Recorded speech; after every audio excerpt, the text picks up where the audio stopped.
Hi everybody, this is Mariana. I'm back here to do another reading here on the channel The Vibes Inside. If you are new here, welcome. My name is Mariana. I'm currently working my way through a flu, so bear with me if I'm coughing or something, right? Anyway, I don't know, I just felt like maybe I could just sit and relax here a little bit with you and tell you a little tarot story here.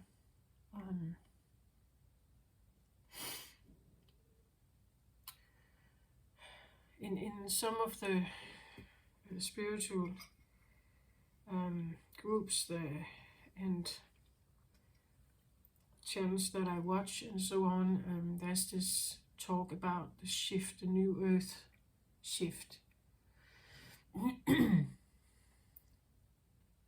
And I feel that too, right? And we have the Scorpio season now, which is in tarot, it's associated with the death card, death and rebirth card, right? Death and transformation, rebirth is Scorpio energy, right? And we are in this season now, and we just had this lunar eclipse in Taurus. And Taurus is an earth sign, so it's like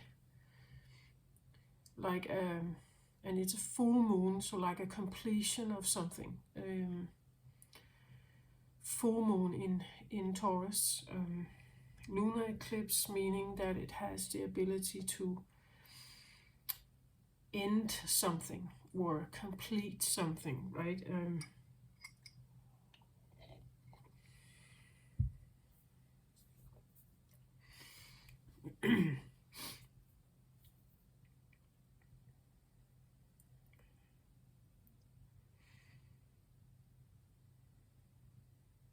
I've been, I guess, kind of preparing myself a little bit for this Scorpio season, because I have been diving into this whole death concept, like and I believe Scorpio, well, I don't know, I guess you are, well, the commanders of how to understand this energy, but it's because there's so much taboo and still so much fear about death, right? That death is loss of something. It's saying goodbye to something. It's the familiar is gone. The person is gone, or like there's a change into something else that we don't know what exactly it is. So the change, or the fear of unknown, the fear of loss, or the fear of goodbyes. And we are in Scorpio season. We have just, just had Halloween, or I don't recall what it's called in Mexico or in Spanish, but this Night of the Dead, right, where like you can honor your ancestors, right, and I believe that certain cultures have better ways of maybe connecting with the dead, connecting with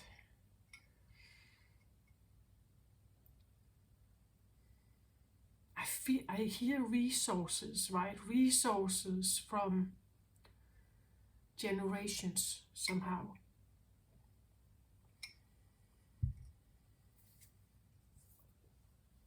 That it's a resource, probably, like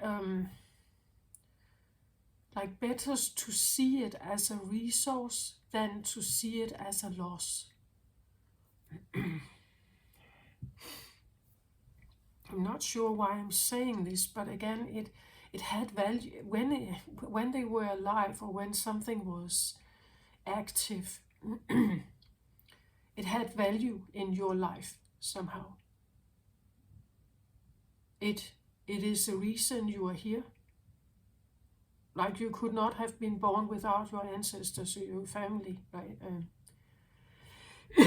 The family line, no matter how difficult it may have been and how traumatic and so on, you would not have been here.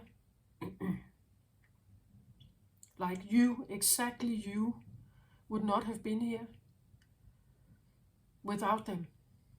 That entire line, right? You in your shape and form, how you look and what blood flows in your veins, what gifts you have maybe, or like the good and bad, you would say there's a line here that has been working itself through a lot of stuff, and you are now maybe the last one, or one of the living ones. But I believe, like Scorpio, it's a time where the veil is thin. We say that around Halloween, right? That the veil is thin. That you can feel like the presence of the other side and more. So this can feel like a cold feeling, right? Or it could feel like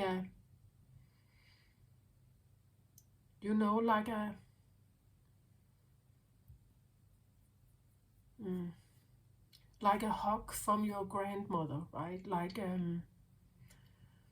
this reminder, the memory of something.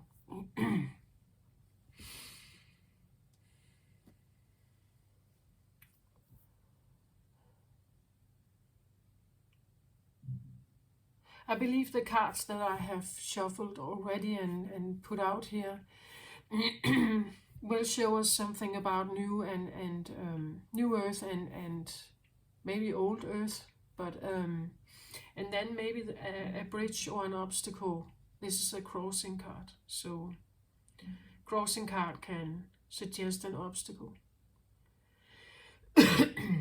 I believe that fear can be one of the things that can be available right now, that people may struggle with. Confusion, what's going on, I don't understand, breakups, like breakups in family, like the people in your life, you don't resonate the same way maybe.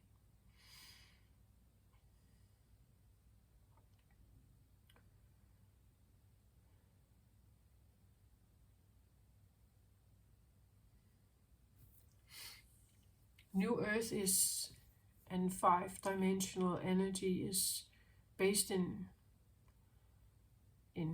love and trust, which has not been like the prevailing energies on Earth. So coming from a more untrusting and more conditional love, or even without love energy, into a unconditionally loving and trusting energy is quite a shift, and it will bring things to the forefront, especially if you are sensitive and on a spiritual path. I believe that this is part of it. As I say, I go through a flu. I see it more like a spiritual flu than, I could say, a normal one, or so to speak. There are things to be purged in some way.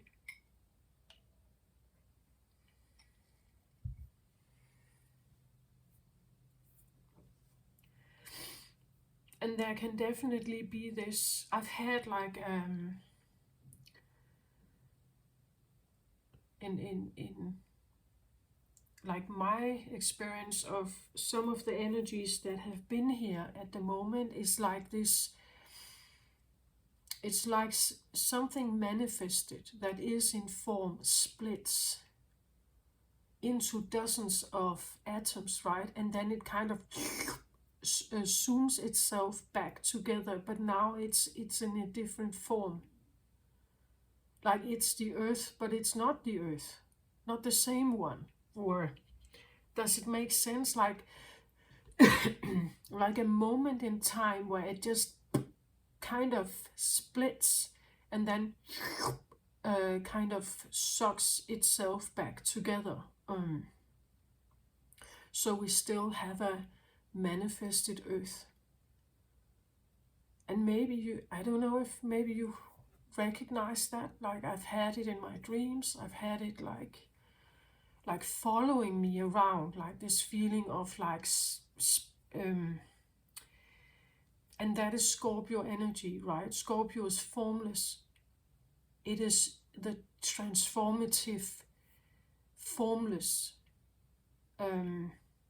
energy that is still molding and shifting and organically kind of it has no form necessarily. Scorpio exists, can exist without form, or you could say how can I say that? You could say that Scorpio can like the idea of not having one particular form. You know, like liking to change wardrobe, liking to have long hair, short hair, long beard, no beard, liking goth clothes, right? Liking the provocative one day and then not the other day, right? Liking sexual provocation and one day and then not the other day. That it's not fixed, right? It's not the same necessarily. It actually thrives with not being the same or being unpredictable somehow in that way. So I feel like the time that is right now is a time where things could feel unpredictable, or you can even feel like I don't recognize myself. Like normally I like these people and now I don't, or normally I like this food and now it smells or it tastes funny, and it's not, I don't feel like I want it anymore, right? That something is, it's like it's me, but I'm not the me that I was maybe just a fortnight ago. Like does it make sense somehow? I hope it makes sense. That is, I feel like that, like this, I've had it over 3 days now, this kind of like that something splits and then it kind of vacuums itself back together. But now it's in a, rearranged kind of form. Like the stones have been turned and put, like the puzzle has been put together in a different way somehow. The molecules have different angles and like it has shifted somehow. I hope that makes sense.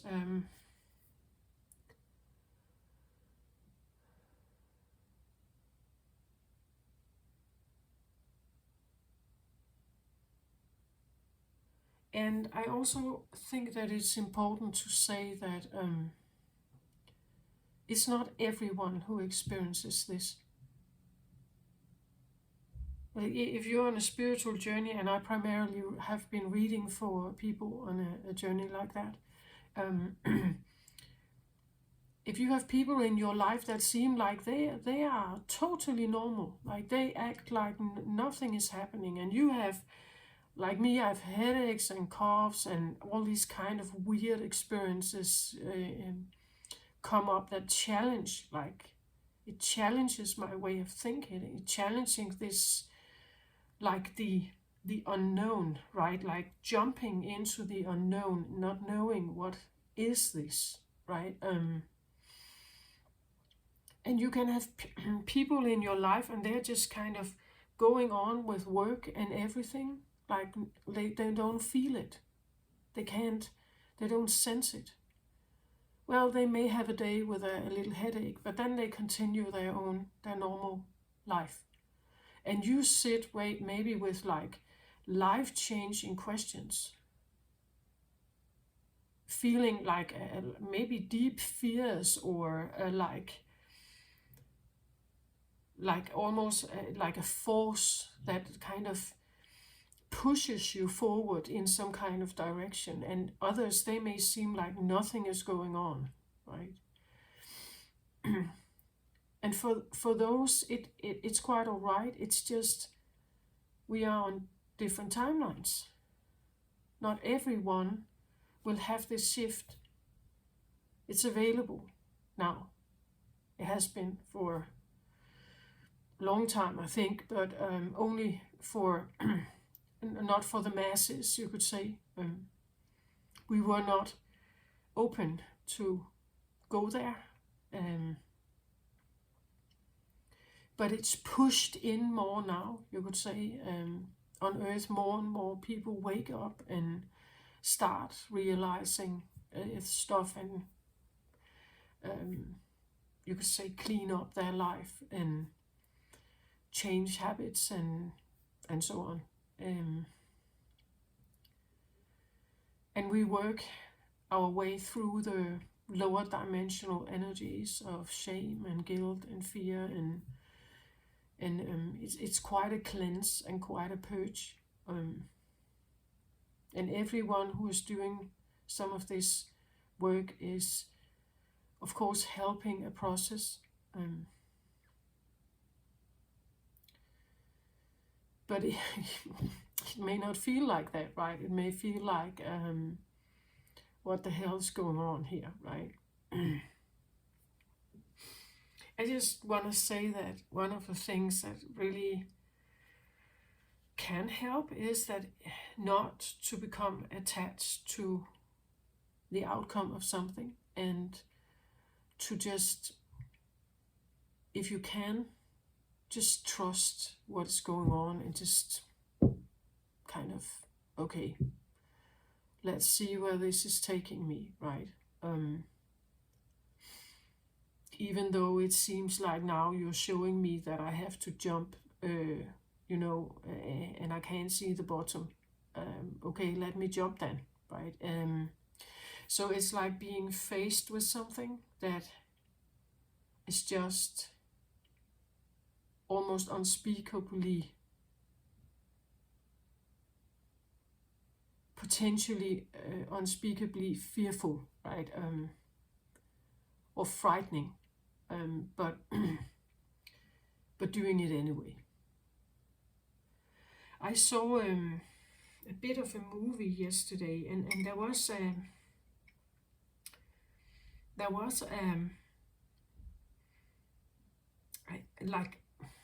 like an image that I want to give you, that I feel like maybe you can use that somehow.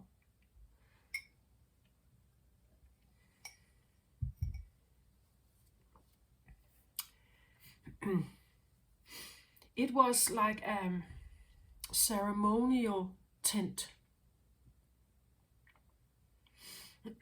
It was from a movie called Marie Antoinette on Netflix. But I'm only going to reference to this ceremonial tent, not the rest of the movie, it doesn't matter. But this ceremonial tent was interesting because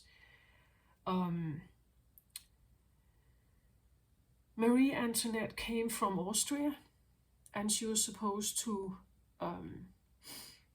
marry the Crown Prince of France.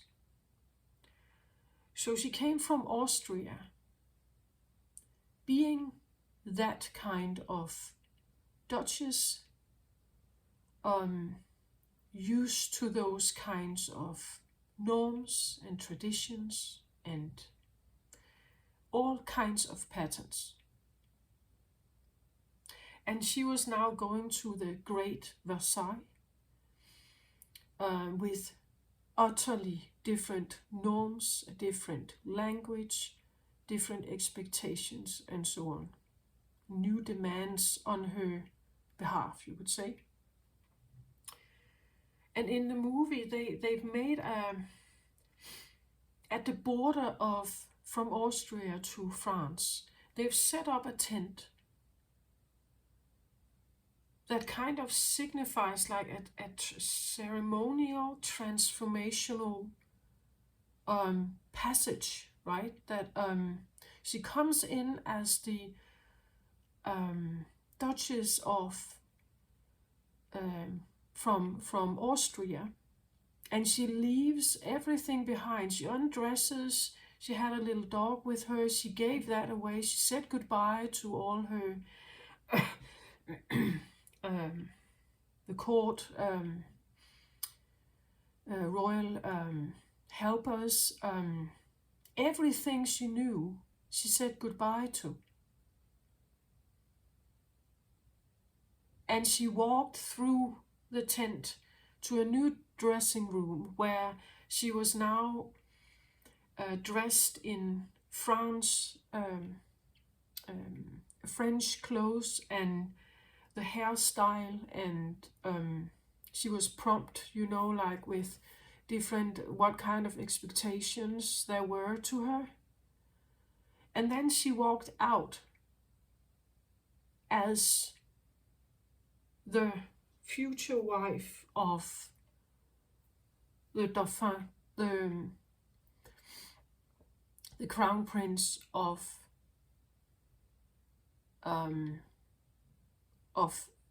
from Versailles, right, from France, Louis the 16th. But I just found that this ceremonial tent was kind of a great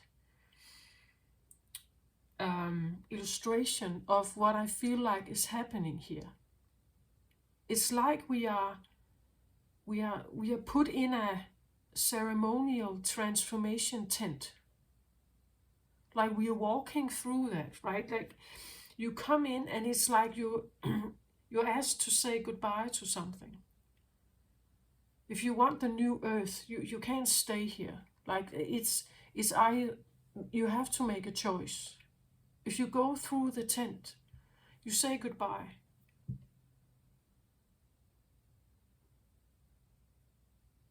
You accept that this is now not going to be part of my future life.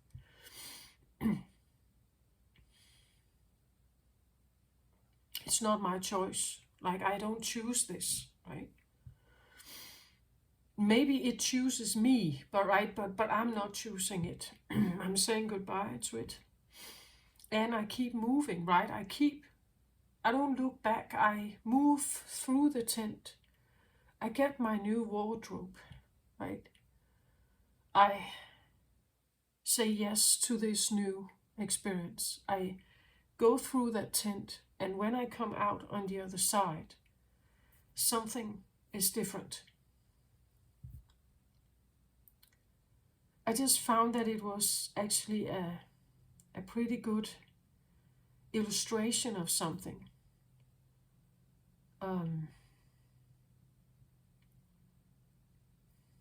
What I feel like is here, like that's an energy, right? That is currently here.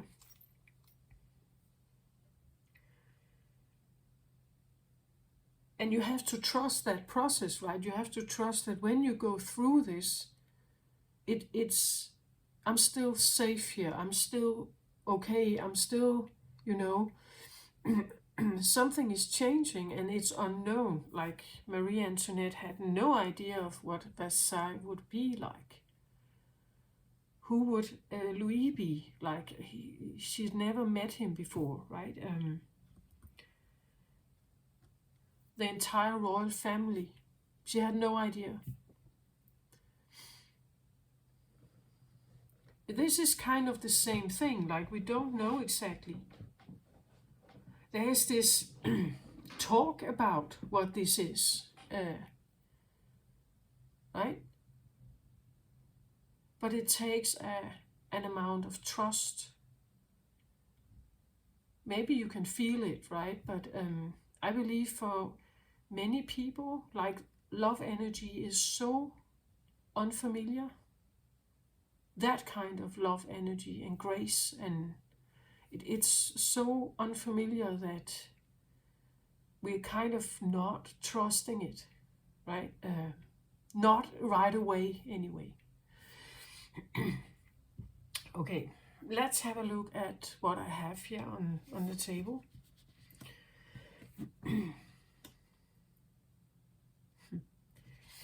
Okay, it says here, Enheduanna, the high priestess, I am one with my soul, and my soul is a legacy of love.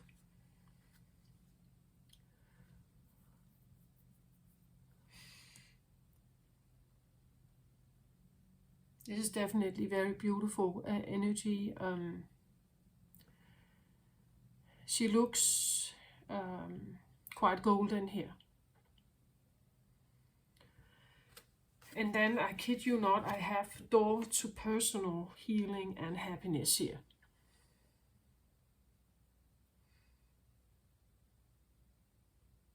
And I'm not, like fixing the cards. I shuffle, I draw cards, and if you have seen my other readings, you know that I'm not fixing the cards. And it's 34 number. It makes a 7, so a spiritual 7 is a spiritual number. And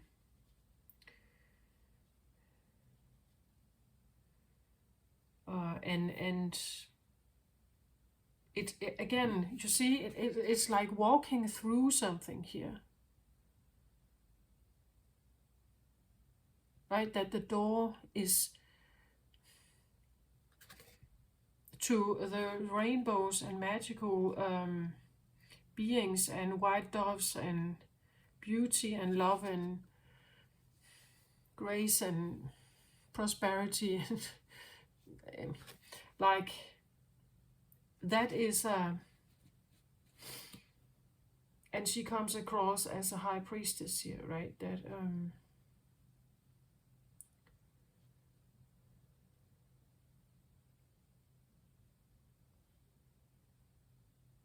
a high priestess, like she would just walk through it, right? Because she would not, like, she would know, like she's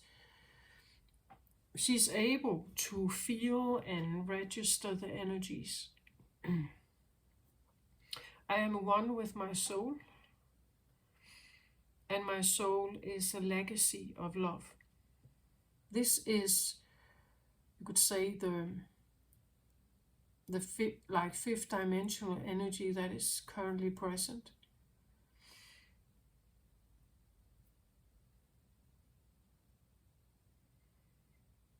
So you would go, she would go here. No question asked.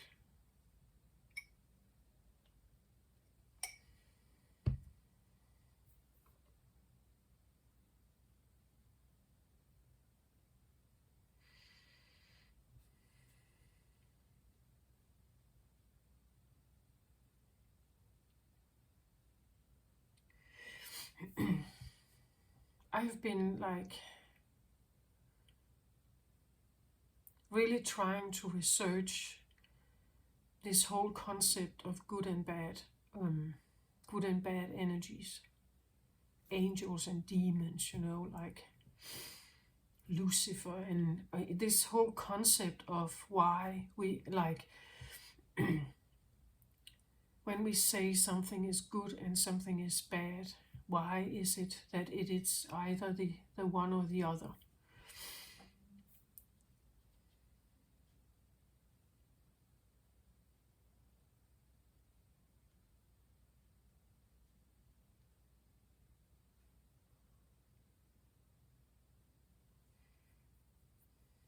We can say if there's if there's no death here on earth,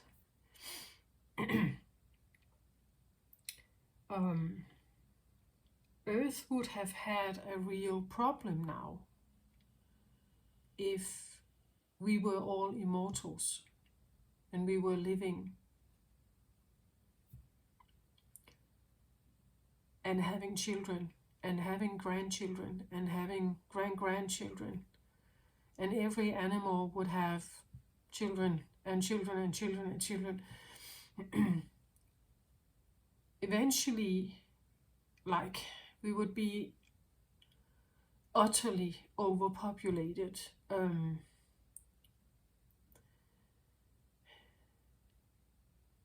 There wouldn't be any resources for us.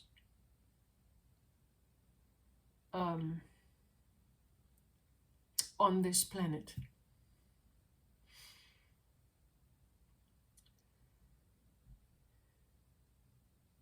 Like the good and bad, or life and death is, and well, it depends on what you believe in, right? If you believe that you are here as a soul and you are having a human experience to learn something, you could say you are in a kind of a classroom situation, like you are in a classroom here as a soul to study something. If I wanted to stay here forever, I'm not allowing another soul to come and have their experience. So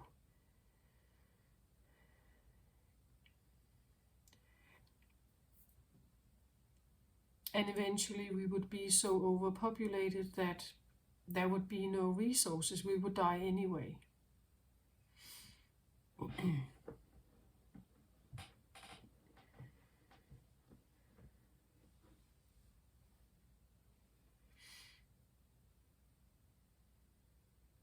Or we would definitely be very, very, very hungry and very withered.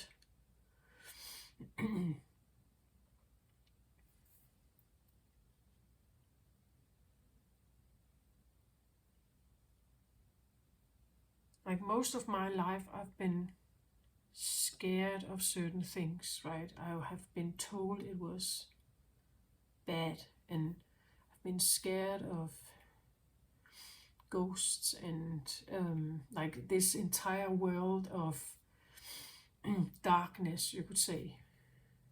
At the same time, I have been quite drawn towards it because it and I think we all are somehow. We are all somehow drawn towards maybe the things we don't quite understand. Like there's a certain mysticism to it. Or in my case, I wanted to understand it, but I was so scared of it, so I mostly ran away, even if I got just a little bit close to it.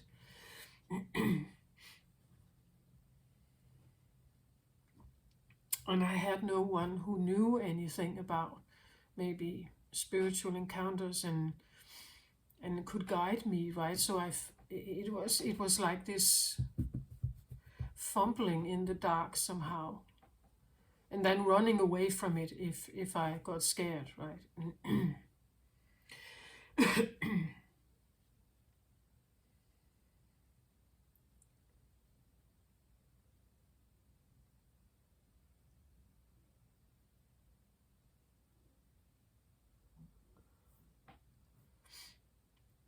like being afraid or being cautious is natural.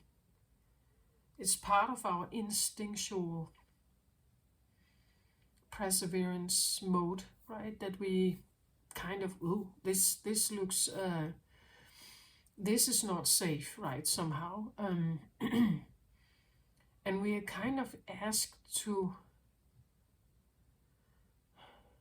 look at this. I think, right? Like we are asked to have a look at our fears.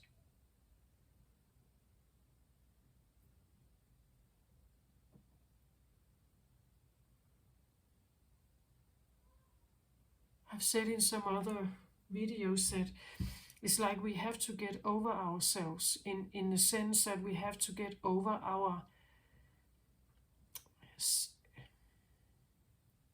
some of the survival instincts. Like I know that this is maybe a lot to ask, right? But but I believe it's one of the ways that we actually ascend. We grow our brain also. We need a bigger brain. Like the human, the Homo sapiens, the human race needs a bigger brain. We need to unlock certain keys, certain doors. As I said, at some point we were not able to open this door. We were living in a way too suffering and frightening vibration, way too low vibration. We had no, only very, very few gurus perhaps could attain this energy, even feel it, just touch it, right? This is more available now. But it takes a choice, it takes a prioritization, it takes that you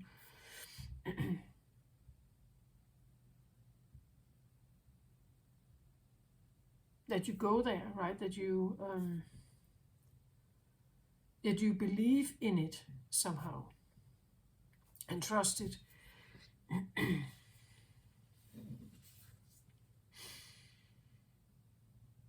Yeah, like she's uber golden, this one, right? Like she's like, look at what's in behind her here, right? At how it shines and glows. There's so much. I hear what's that called? Not applause, but so much cheering here, right? So much cheering in the background here that says, yeah, right? Rooting, right? There's so much rooting for us here.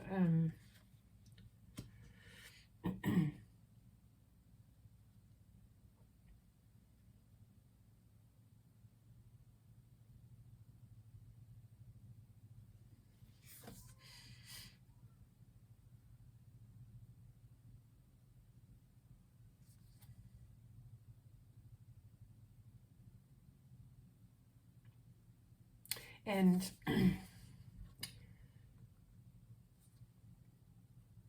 like rooting for our bravery, right? So much like, again here the clapping, right? Like the applause, the the rooting, the cheering, right?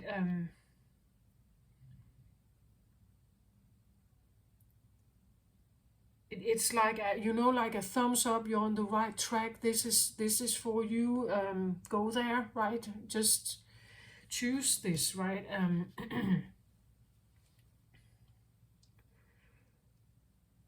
The door is right there. The door is right here. You can just go through it. Yeah, you could just.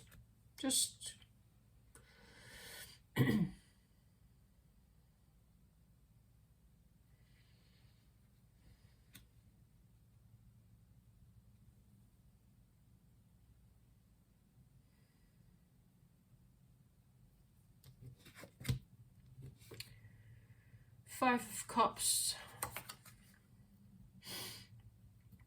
has a challenge here.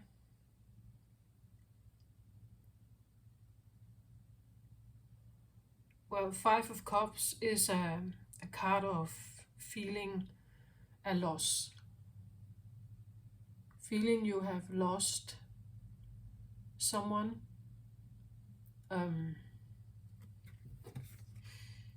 This is a grieving card. A sorrow card.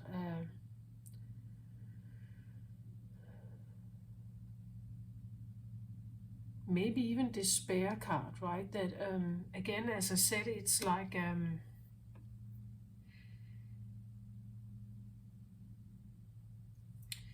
this is also a card of suffering.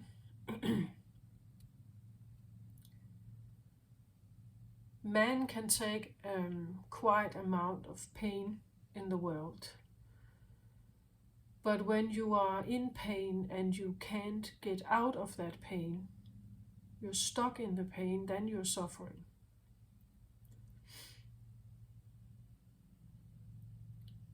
So let's say you have lost people and you are grieving them, right? That then you are actually suffering because you can't change the circumstance that gives you pain.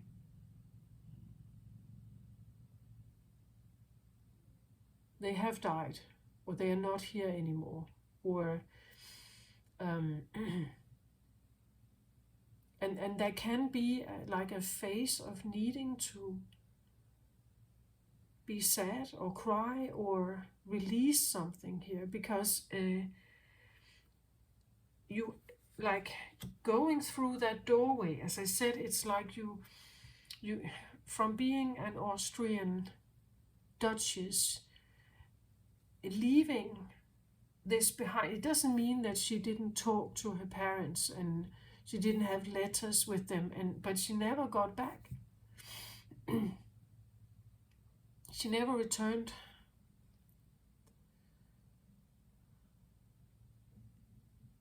As I said, it doesn't mean that you necessarily can't talk to the people that you say goodbye to, but it's about whether you choose something, you choose to go in a certain direction. You choose that more than the other, right? You choose it that much that you say, I'm done with this existence, right? Like this existence is finished. And when I come out on the other side of the tent, this is my new existence. It's a 2.0, or it's maybe an older version, or I don't know, it depends on where you are in your life and so on, but it can be seen as anything. For any individual this will be different, right? I'm in my 50s, so my life is I have already experienced something in my life, but maybe you are a young person, right? Maybe what is standing here has to do with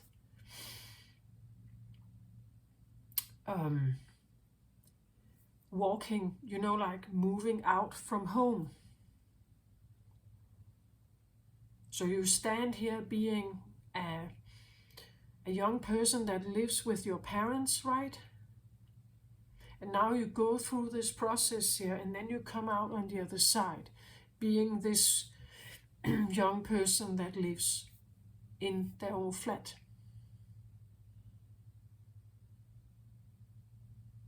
Take that how it resonates, right? Maybe you have been in, maybe you've always been married, and now you're going through this transformation tent and you are being single, or the other way around, you have always been single and you're going through this process, now you're married. Your life changes, right? Or you become a mother or a father or something changes. Here you didn't have that kind of responsibility. You go through the birthing process of something here, and now you are a parent. So now you have there's something else requiring your attention.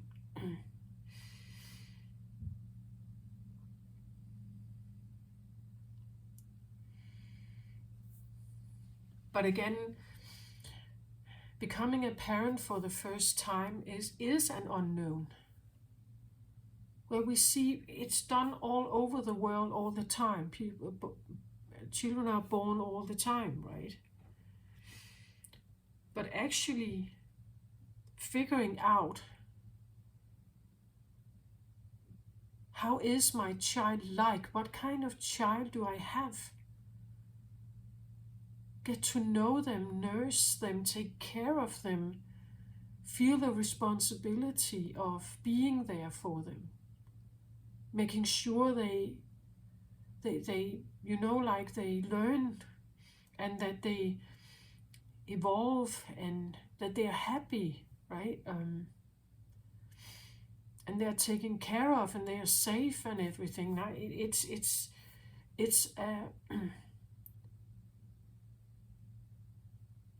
like, from being, you could say, just even a couple where the woman is married, that is different than when the child has actually arrived. Because this little thing actually is an extra individual, and it has its own will. It suddenly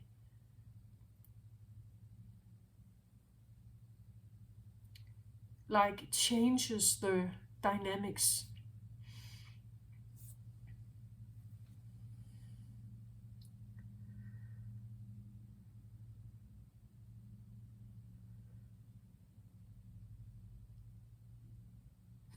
It's interesting how we always are in connection with something.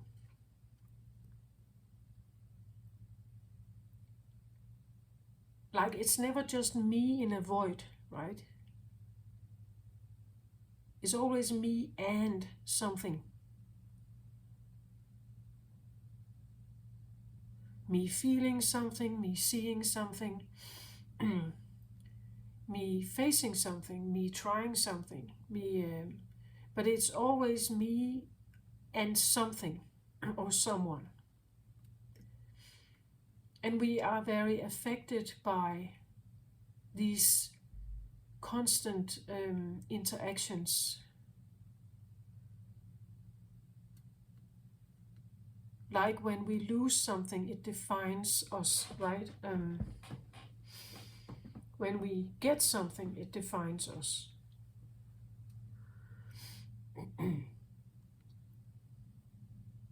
This is a very sad card. I want to say it's also a letting go card, because grieving is a way of letting go, but some people don't grieve, right? They try to just borrow, what's that called? To just bury their pain somewhere and never go through the emotions of something. The defeat, the loss, the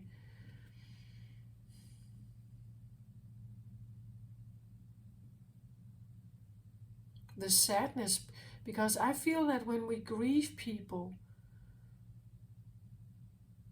we are actually also honoring them, right? That they were there. They have existed. They were important to me. I'm honoring their memory. I'm honoring them by giving them this attention.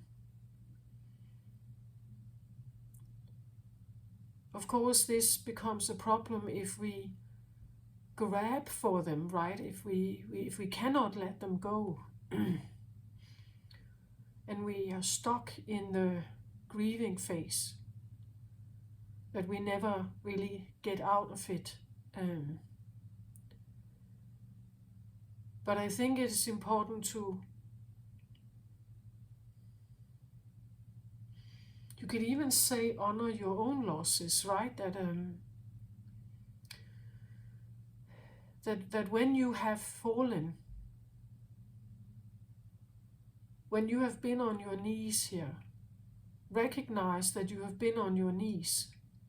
Maybe you are on your knees now, as I said, it's really a tough time of, like in this case, if feeling despair or feeling deep grief, this is can definitely have this feeling of like this split I talked about, because it is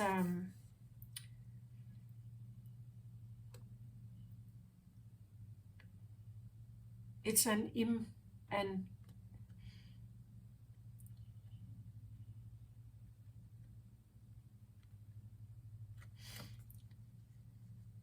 it's an empowerment. Is that a word? Like you have empowerment, right? Where you kind of build up your power. This is where you lose it all, right? That this is where it breaks down. That's why I had this feeling of like split, right? That this is the, like where you fall to your knees, right? There's no way of disguising, hiding. Like it has to kind of fall apart. It's like here you can, it's like you can fall apart in this energy here. As I said, like you can fall apart in this energy, but it's important not to, like in this process here, fall apart with a knowingness that this is the right thing, that you fall apart to let go.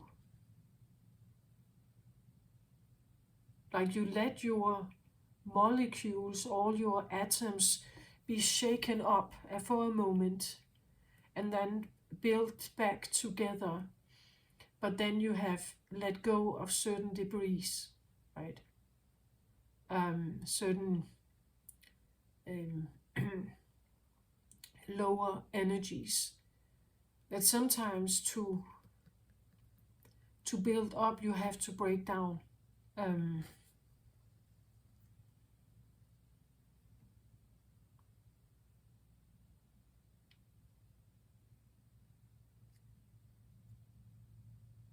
But it's just, I want to warn a little bit about the energies.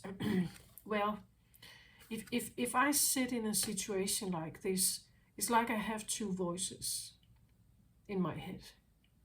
I have the voice that breaks down, that cries, that screams, and I literally have this, like, and at the same time, I have another voice running. While I do this, I have another voice running that kind of guides me, right? I don't, like the breakdown voice is not the dominant one. It's not the one that controls the event. It's the other one. It's the one that says, this is all right, just breathe, let it go. You're on the right track. We're just letting go of old debris. Remember, you're just letting go of old debris. It's all right. You're doing great, and so on. That's the one that I keep running. And then the other one breaks totally down and cries or screams or whatever. That's my way. I don't know what else to do. That's how it comes up for me. But be very careful not to let the screaming one become the dominant one. Let the other one be there and control this process, right?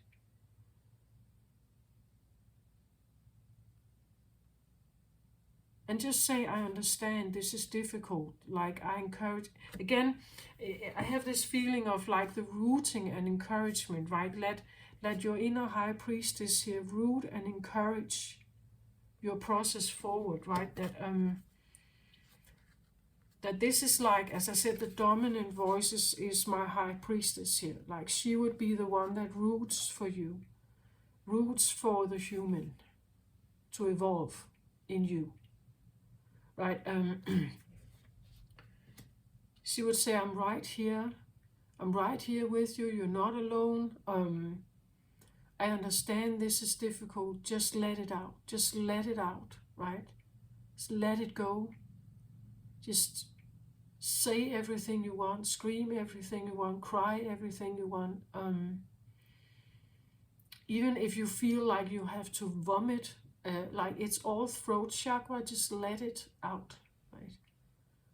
Just let yourself, you could say, dissolve for a moment, and let her be your guide. Like let this other voice be your guide. Like she's like a mother. It's a divine feminine card, right? She's the mother here. The high priestess guides you through the process. She roots for you here. You're doing great. This is the right thing. Just let it out, right? I'm right here with you. And she is the one you're listening to while you take the trash out, right? While you're kind of just vomiting everything out that is just old energy.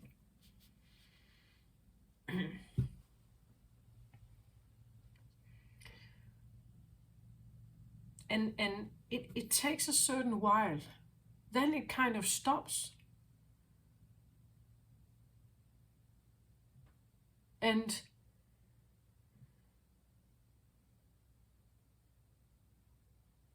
then it's like you don't have to visit it again. Like the feelings you had here,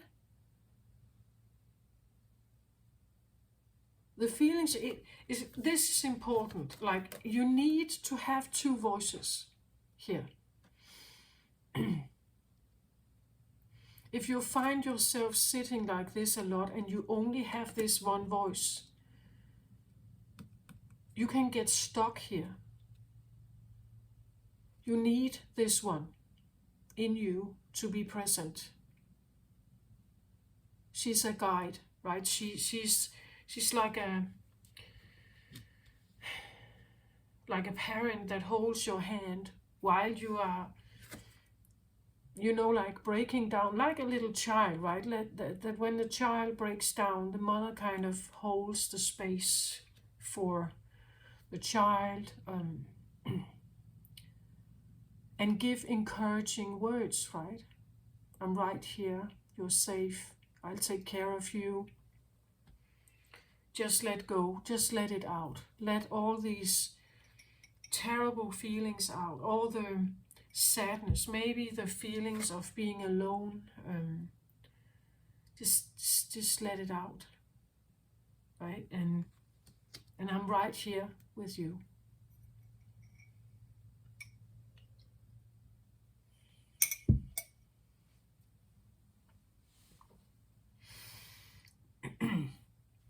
And I literally have this feeling of like rooting, clapping, and it sounds a little bit too cheerleader-like when we have this card, but that's actually what I feel like. It's like there's such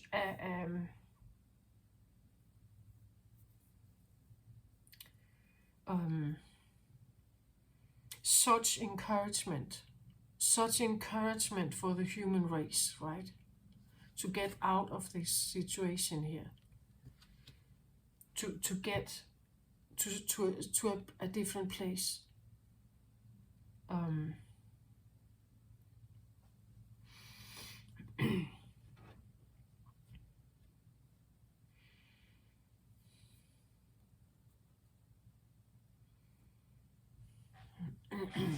Can I get one more card on this high priestess here? A little more about her, maybe.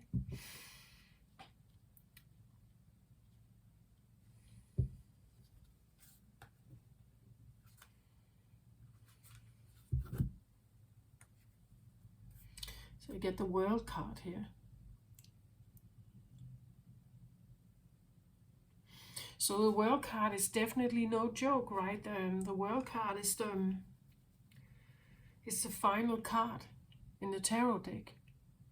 This indicates an ending and a new beginning. And it says world here. It talks about our world, right? It talks about shift. It talks about new. It talks about unlocking new.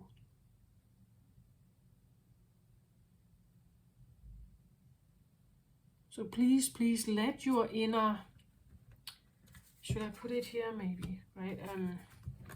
Let your inner high priestess or divine feminine or mother, or let her be there with you.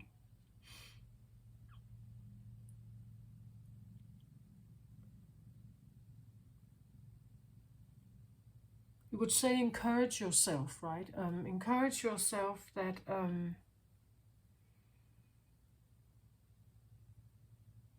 that you are one with your soul, and that your soul is a legacy of love. And it guides you towards something here.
The Five of Cups card here also for me suggests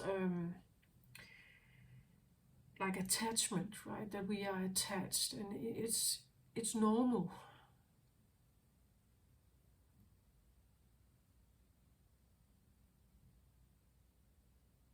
It's normal to be attached in some way.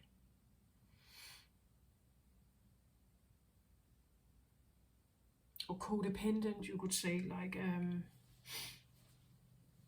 because it kind of suggests that if this person here is a Cups card, so it can suggest a love relationship or something that or someone you have like strong emotional connection with here.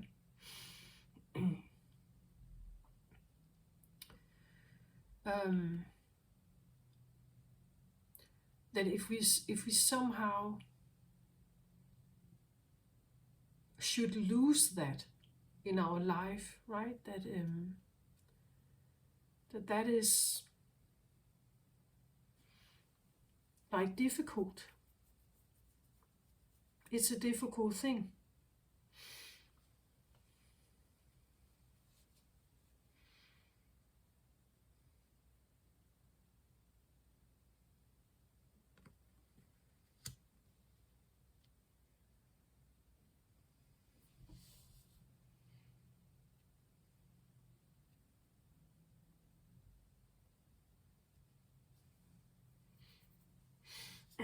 But it also tells you that if you are attached, a lot attached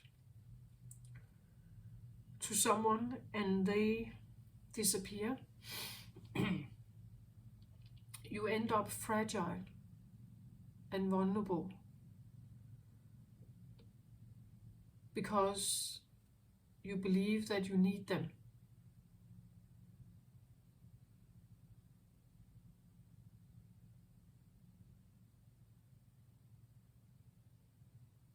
But again, as I said, it's like we have these turns of or generations, like rounds of people on the earth.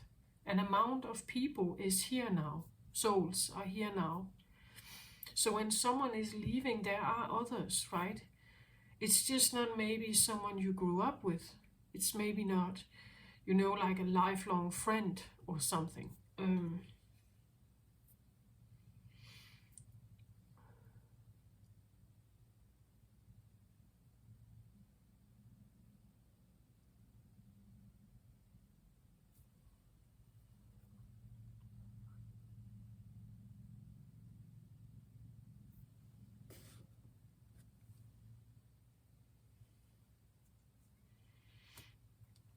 So I have for the door of personal healing and happiness, I have the Four of Wands card here.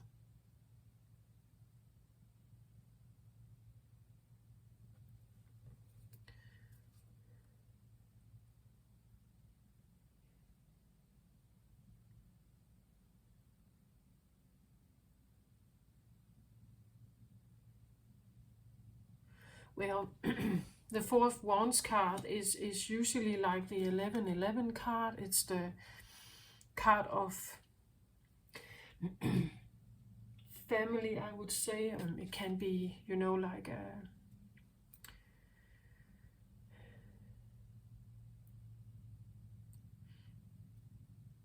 it can be the marriage card, which to me always have been a bit strange because it's a Wands card, it's a fire card, and of course there can be will and desire and everything involved in a marriage. But I think like for me to be a marriage card, it needs a few cups here also. But that's how it's usually read. I see this again. The wands symbolize the four cornerstones of a home, of stability, shared willpower, building together,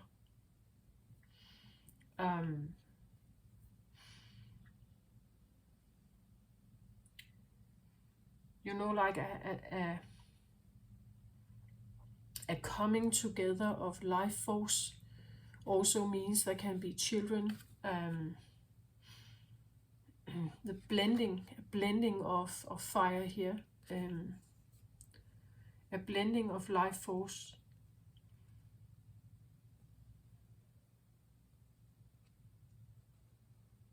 We usually say that sometimes, right? That I'm finding my other half, or my wife is my better half, or something like that, or my husband is, right? That it's like coming together means that we are sharing what we have.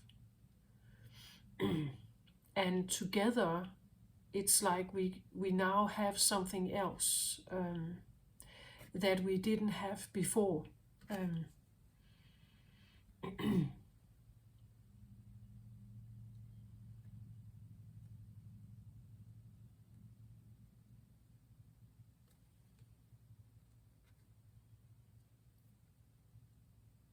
Somehow, when I look at this card, it's almost like the one that I am supposed to look at is the child. And that this guy here is that child. And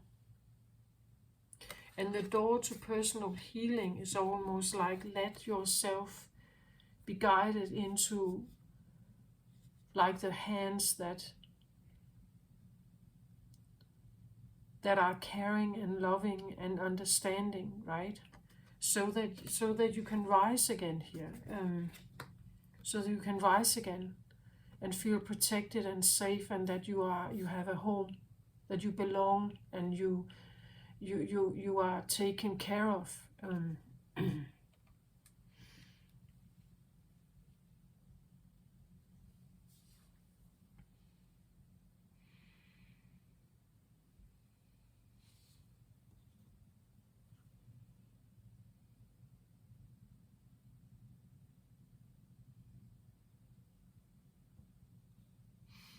maybe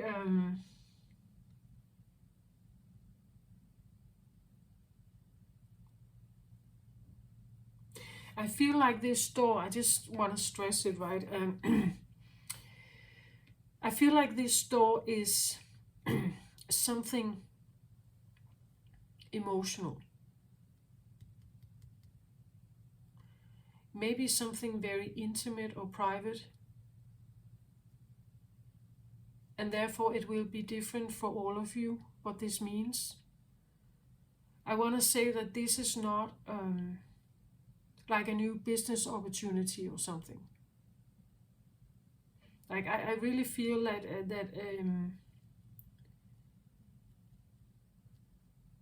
this has to do with our emotional attachment to things that that are not for us or are not there anymore, or that have hurt us somehow, that we may have invested in, but it never turned out the way you wanted it to. They were spilled. Like we see the cups are turned over and it spills all over the place. Yeah, it feels like spilled effort. Or that maybe the effort was there, but somehow now it's not there. It's gone.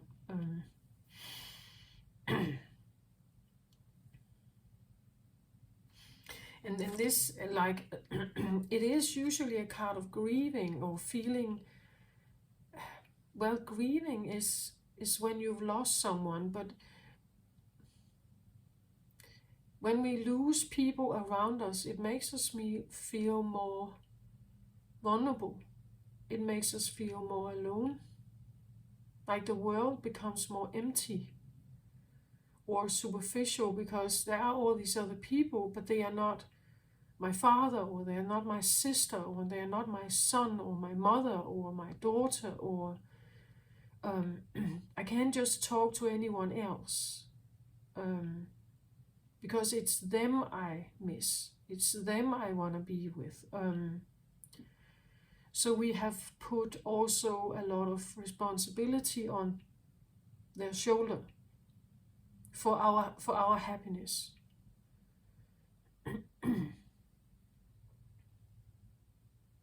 And if they're no longer there, or they can no longer deliver, or they disappoint us in some way, then it feels like our entire world scatters. And maybe it needs to, because you should be happy. You should be able to be happy without the feeling that someone should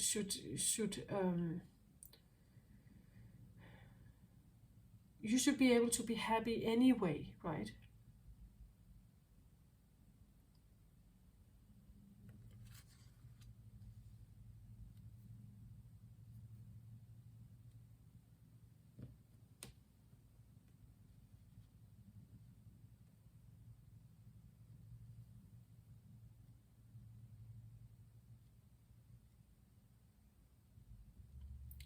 Somehow I actually even get the feeling that for some,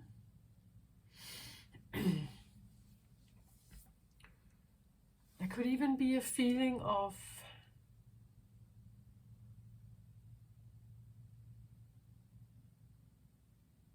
like a reconnection, almost with ancestors here. Like maybe that's,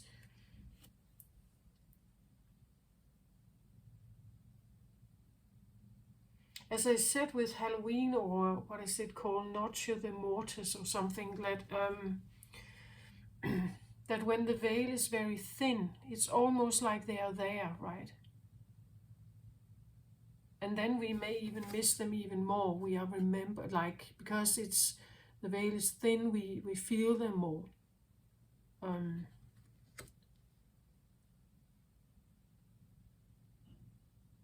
And in that way, it's also a reminder that they're not necessarily gone in that way. They are actually there, right? They are there. um,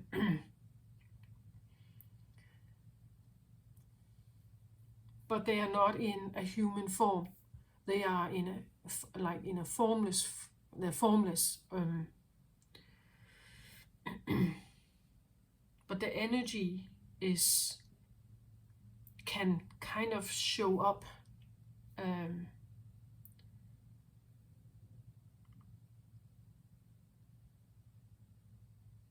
again, I feel like I wouldn't say that grief, like sitting in despair like this, is a waste of time, but I almost hear it like that. Like it's so much more resourceful to know that they are available, like a resource. That they are around you, they still care, they are still there. That people can sit in despair because of the physical loss, but they are not recognizing like the formless resource that is still available in the entire like inheritance, bloodline, family,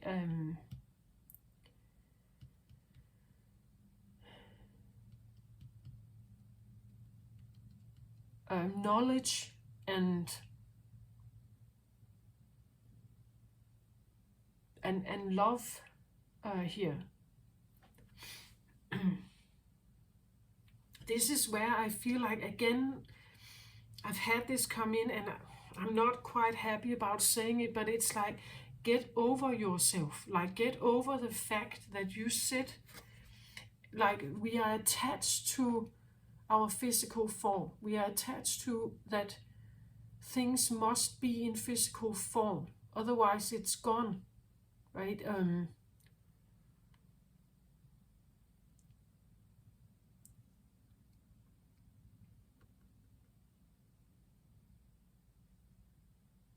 If this is common knowledge that and everybody can feel it, like everybody knows that like their entire bloodline, their entire family inheritance or ancestry is around them, available at any time, that there would be not this feeling wouldn't be there, right?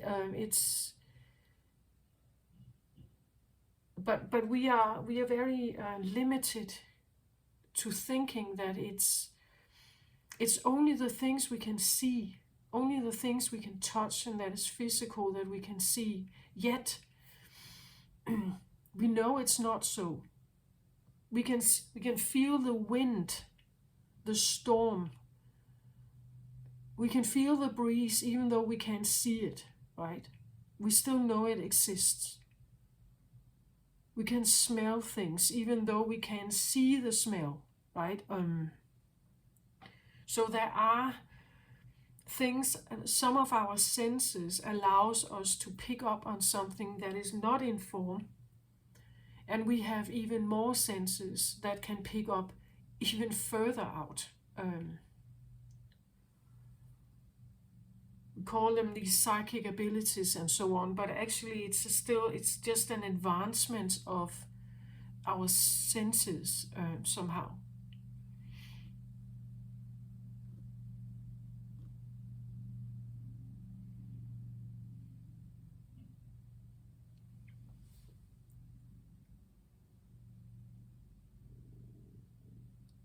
Like being able to have this high priestess in you is like the final stage. Eh? Like then you have come to the place where the door opens. And if you feel that right now, it's because you have there's something you've completed here.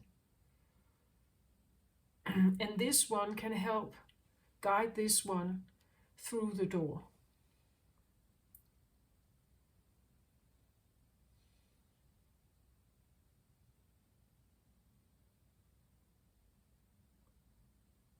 So if this is like sitting in despair and feeling alone and lonely and so lost in the world because you have lost everyone you trusted, right? And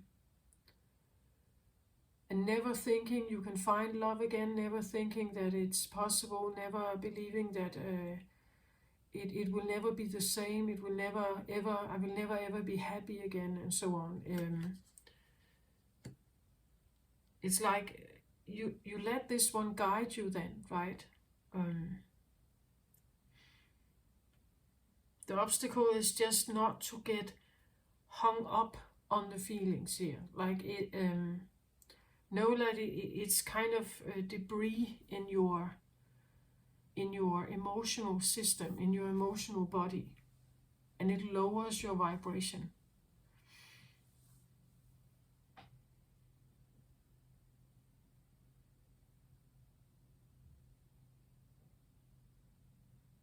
It says doors to personal healing and happiness, right?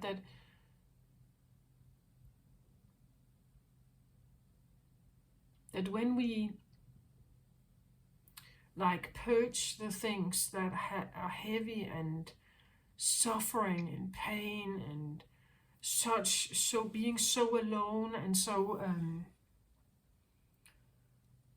it feels a little bit like a union, right? Like the ability to maybe feel them, you know, see them maybe psychically or in your dreams. And it can be that you meet someone that is going to be your new person.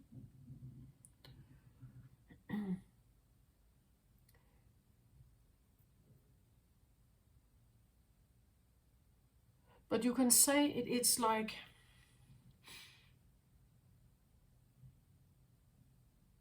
if you, let's say you're not over your ex, you're still hurt or disappointed or grieving something, and you find someone new, and you enter into this relationship with them, still feeling those feelings. It's like taking a third person with you into the new relationship, and maybe this other person has that as well. So now you're not two people here, you're four people here. And there are these, like all these, you would say, old experiences that come up from time to time when one of you do something.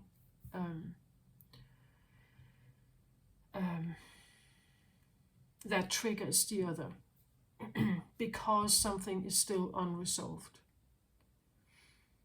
Here it's a little bit like for you to have personal healing and happiness, for you to have that door,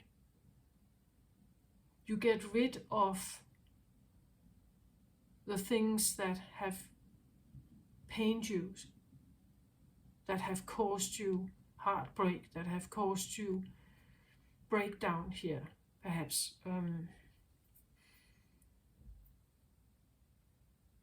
And trust that the breakdown is necessary for you to build up again. As long as you keep your guide with you here.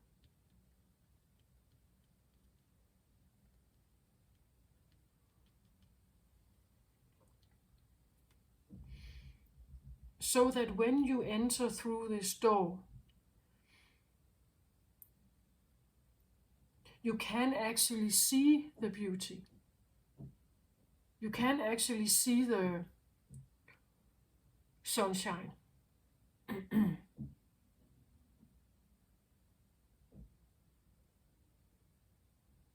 You are open, you're ready, you are trusting.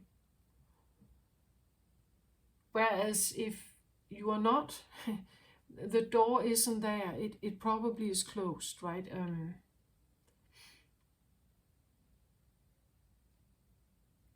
And it also means that if you are open, if you have released, the pain here, the suffering, the grief, sorrow.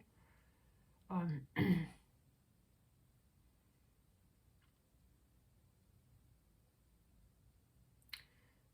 the door can open because it's like you're leaving the baggage like behind you, right? We take that ceremonial tent again, right? You leave that baggage of old stuff. You cry in the tent. Whatever you do, you fall to your knees. You break down in the tent, right? Or whatever it is for you. But then you gather yourself again. You get new clothes on. You walk out and you can actually see the sunshine now. You can see the birds. You can hear them. You can smell the roses. You can play maybe again. You can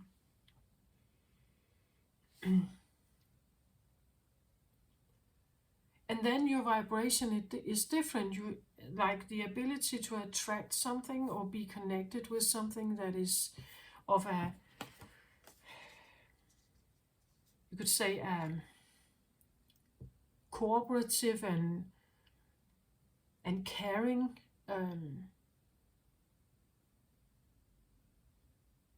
I get loyalty for this card also, like that is more likely because your vibration is also different.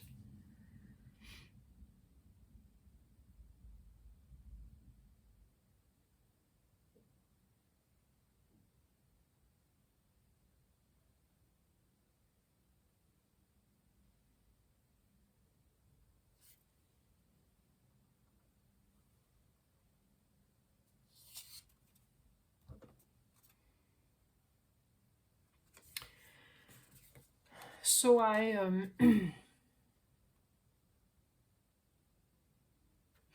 I took another card on the 5 of Cups here. I get divine masculine energy, electric, active power. It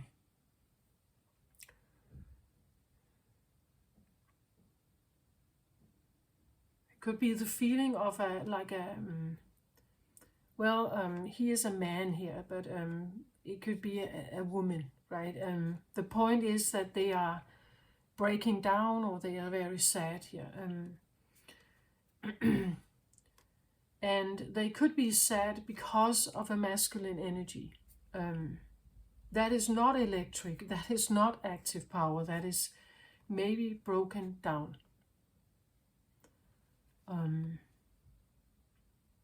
It could even be that we have a divine feminine here helping her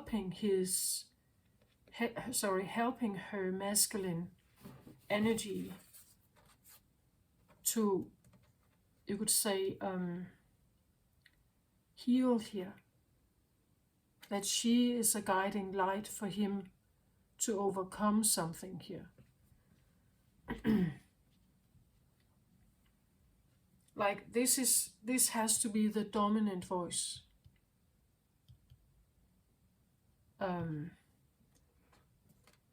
This one cannot take over. Then the door closes here. The vibration is not allowing you to have, like, the door cannot open with this vibration. This one.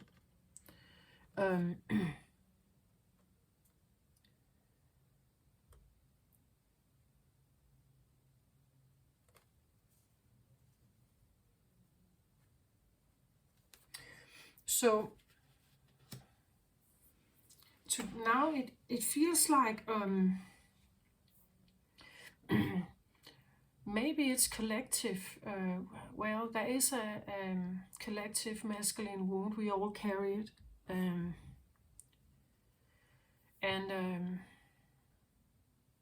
some feel it more than others. And she has to be a guiding light. Like she is the encouraging one. She is the kind one, the caring one, the loving one, the graceful one, the nurturing one. Right? This is what happens when the child falls. And for a moment, the entire world collapses because it's painful, it's hurtful. And one of the things that can gather everything together again and bring balance to the child, it is this one. She is important if we have a masculine wound that is not healed. And then she can help that part of you to release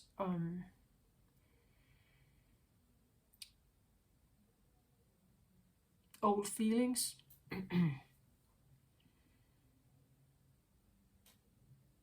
To move through the door, right?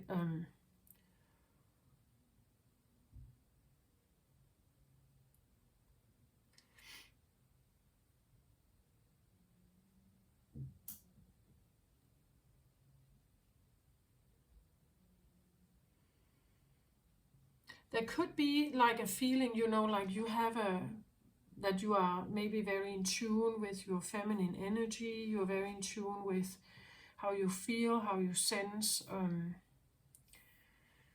But there could be something else in you that has not been dealt with. As I said, it was laying like that, right?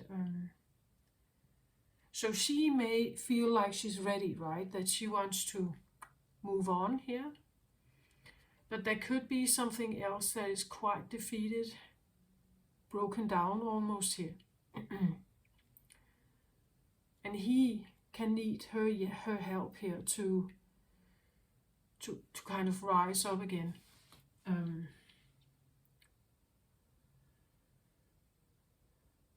To become the active, like you could say also,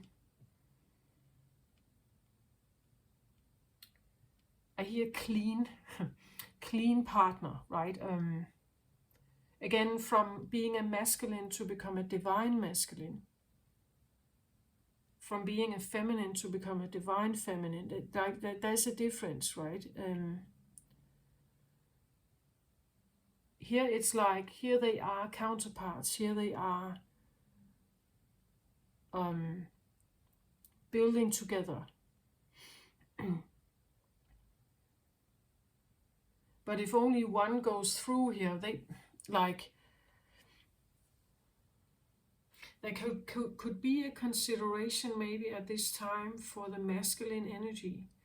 Also, we see he's a soldier here, right? Or a knight in armor. Think about the people that are in war at this moment. Maybe you could have prayers for them, right?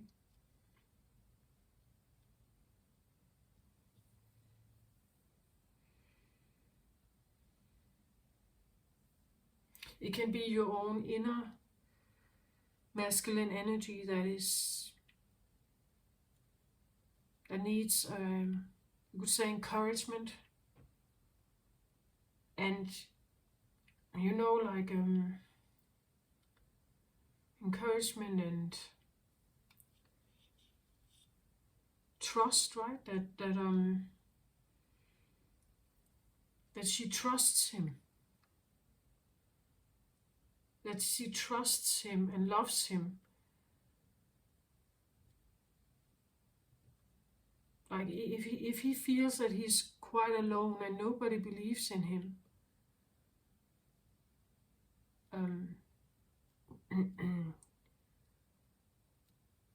that's one of the things I think that women can underestimate in men.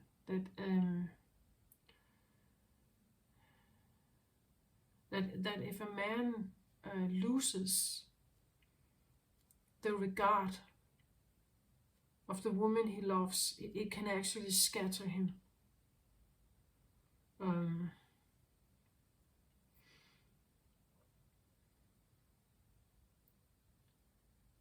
Maybe this is what we see in the world, right? That that when we have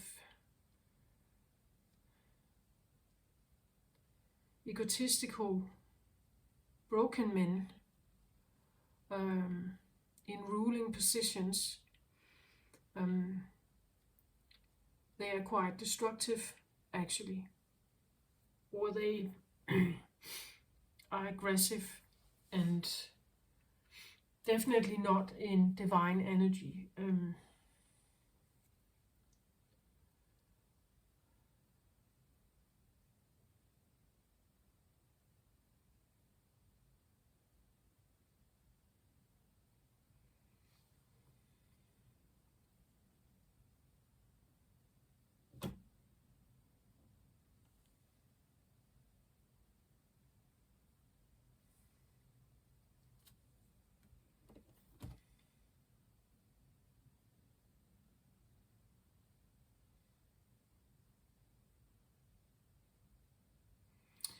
Okay, I wanted to take another card on this Five of Cups here, and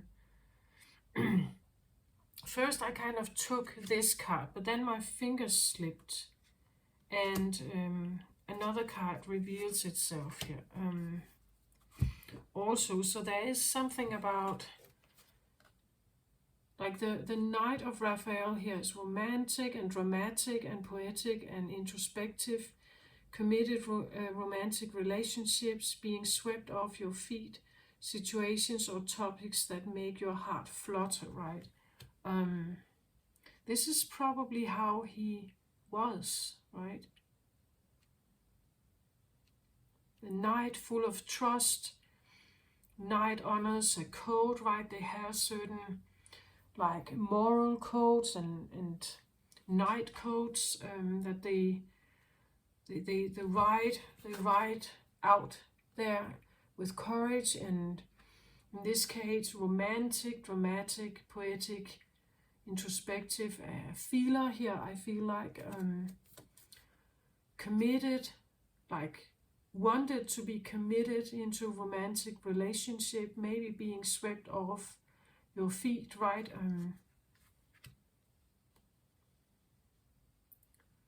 But now he's like this, right? And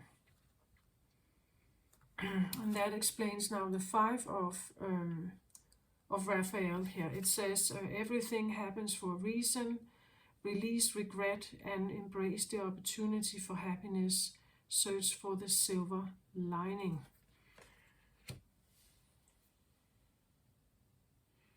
So there could have been, like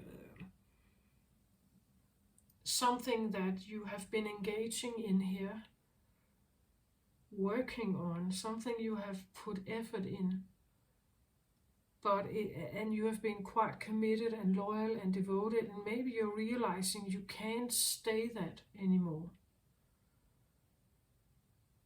Either you don't have the energy, or it's like the loyalty, the honor code,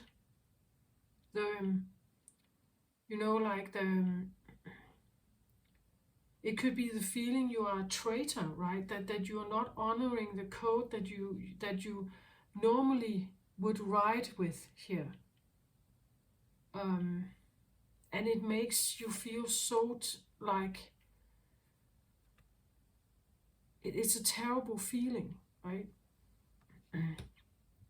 Also because it tells you that I've invested a lot of time in something here. I was really riding with this. This was my purpose. This felt right. I was committed to this. I was loyal to this. I was like moving mountains for this. And now I just see myself be defeated in this. I see how I have maybe wasted my time, maybe, release regret, right? That you may have regret a situation. Like you've put in, that's masculine, right? It's a doer energy. You put in energy into something. You were a knight. Maybe you have been protecting something. You have been loyal to something, devoted to something. You have been putting in effort into something. And now you're just seeing like it crumbles. Like everything that the masculine has been maybe invested in, it's like it just kind of, and that feels terrible and unsafe and confusing and sad and yeah, maybe a grief here.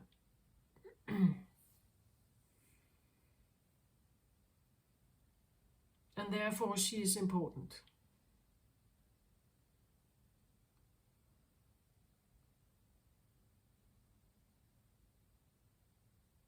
We can talk about, like loyalties, maybe family loyalties. It can be work, education and work, everything you have, like this is what you have been fighting for.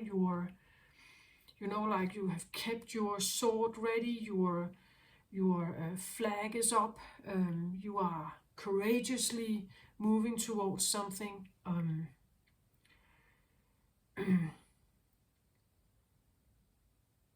Your entire moral code and knight code is to honor like a certain maybe outcome or a knight also defends, right? Defends a particular situation with someone here.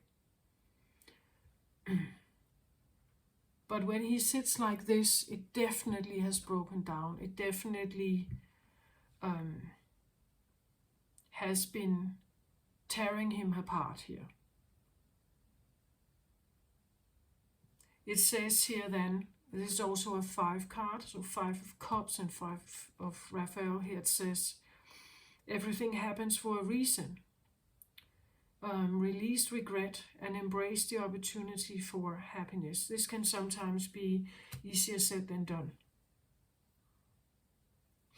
When a romantic relationship falls apart, or if a partner dies or is leaving in some way, in the moment it doesn't seem like it's a good thing, or it doesn't seem like there's a reason necessarily, or that there is some kind of silver lining to be found.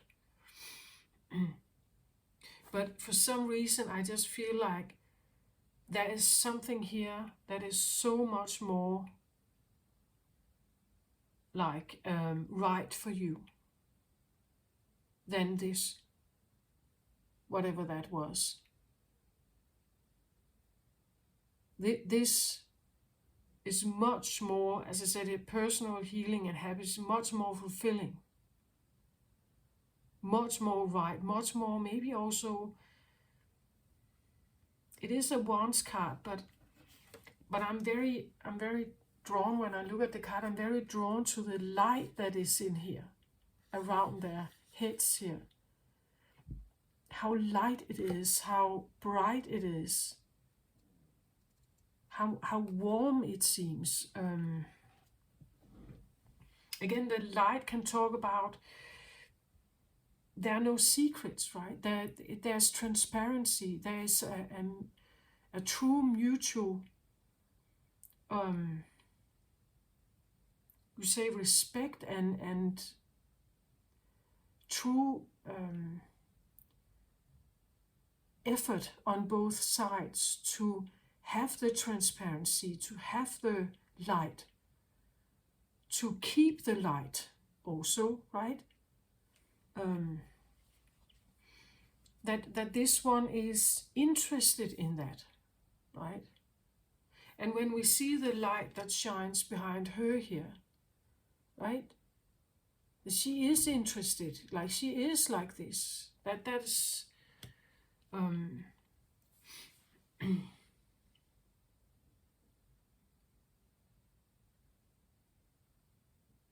so if you have a voice that you feel like is guiding you and it calls you, right, to heal something here, it's because they're waiting. Like they have maybe passed through this door here. They're waiting on this other side for you to come, right? To be able to come, like, towards them.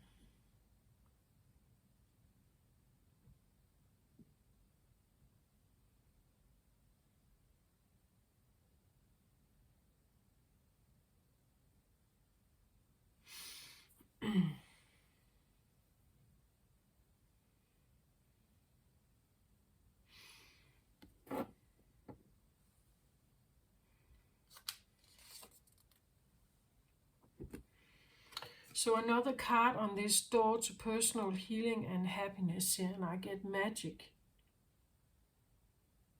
And look at again how the sun, or like there's this halo or something behind her head here.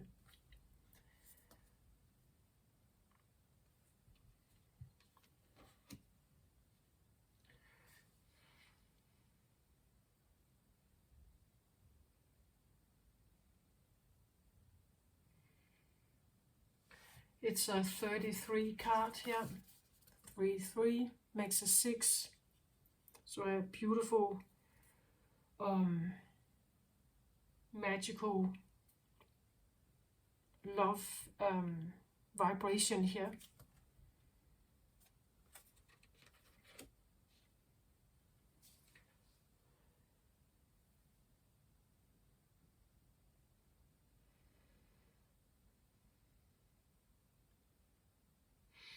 Can we have one more card on en head dweller here?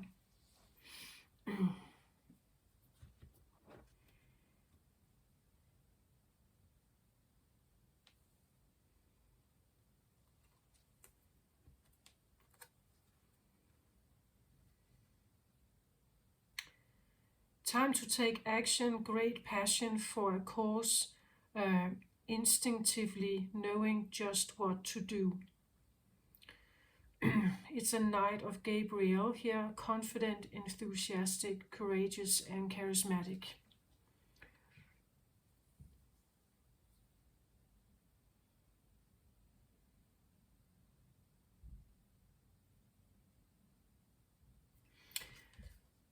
There's something about the white horses here. I have another white horse here.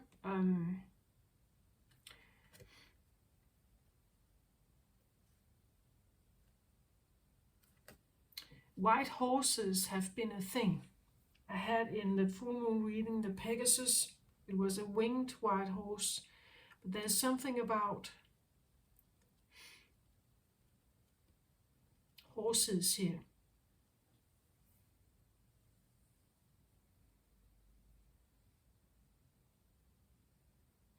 Horses are quite sensitive creatures. They are big, and we would say they are quite powerful and so forth. We measure a car with horsepower, right? But horses are actually quite sensitive. They feel the rider. If the rider is ungrounded, angry and so on, the horse can feel it. It becomes more nervous, right?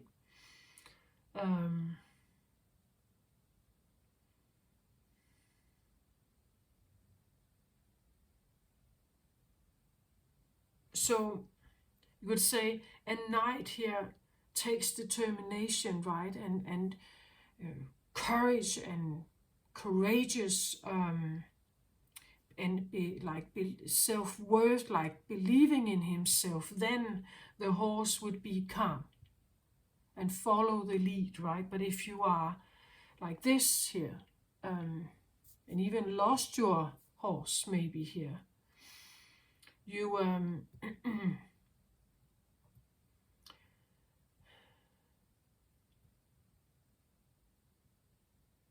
it's not the same. You cannot be the same knight, right?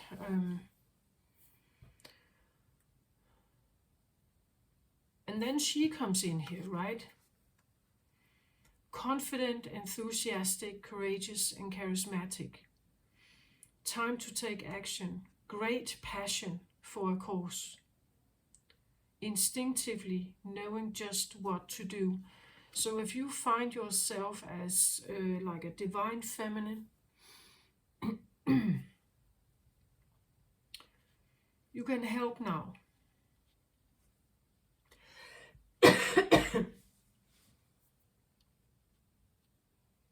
You can help with this shift, having tolerance and love for the masculine that is like really struggling.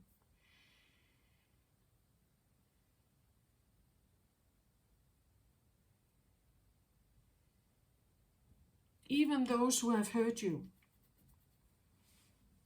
Like the high priestess, it's like she's above that, right? She's not clinging to revenge and disappointment, and it's not making her strong, right? It's not making her strong. It just like these feelings of vengeance and it just makes her angry and aggressive. It's not making her strong. Like vengeance and all this stuff, it then you're still attached to what was. Like here she is alone, or she's, like detached from whatever has been of that kind. That's why she's a high priestess here. And that's why she's strong. That's why she is confident and enthusiastic and courageous and charismatic. That's why she stands like outside of, you could say, the problem, right? She's, you could say, detached from whatever problem. That's what makes her strong here. Strong in the sense that she can offer her help, right?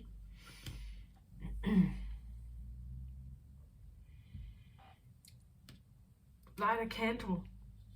Just sit in prayer maybe for the world here. Right?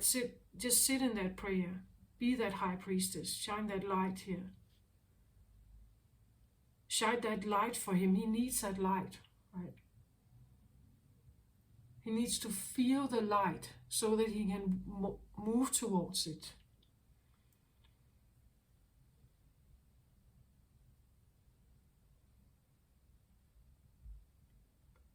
Everybody who sits like this would like a helping hand, would like an encouraging word, would like a shoulder to lean upon just for a minute. Because he is strong, right? He has been, right? He's a knight here. And everyone can momentarily fall down, right? It doesn't mean that they have to stay there.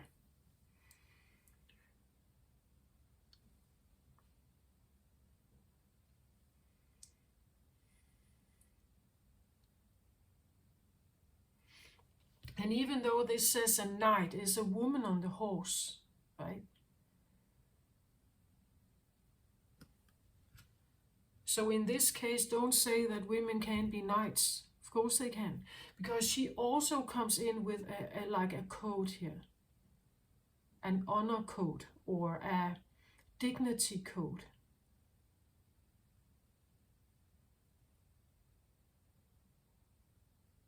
And she is she's aware of her value. Like she values herself, the light she has, the things she knows,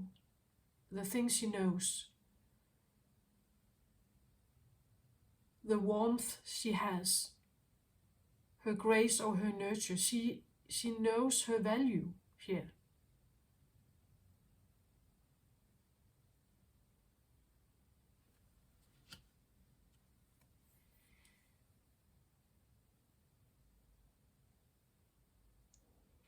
it's almost a little bit like, I feel like with this reading, it's a little bit like being that beacon. Like be a beacon here. That's why she's a torch, like she's shining so brightly here. Be that torch, that beacon of light. Maybe for someone here,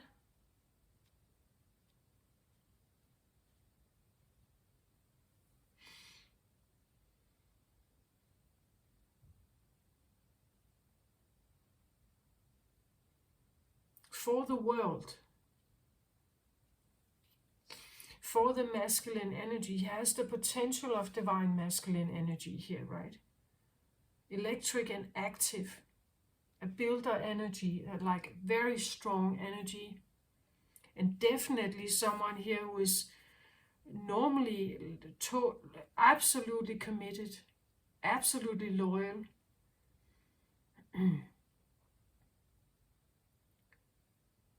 Romantic, dramatic, poetic, and introspective. Definitely yeah, I feel I get a feeler here. Could be a water sign here, or a water element. Cancer, Pisces, Scorpio here. And Scorpio is the season we are in. It could be one of the others as well.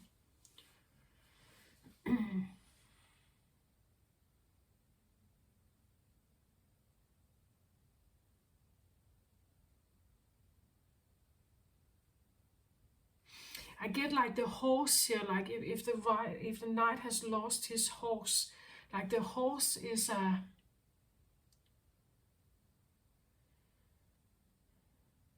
for a knight, the horse is more than you could say a transportational vehicle, friend, or it's a companion, right?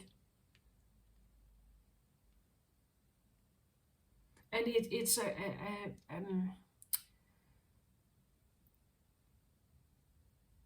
you could say it's corporation, like they have a corporation here. The knight can travel long distances quickly, perhaps, if he has a fast horse, right? But it can only happen if he has the horse.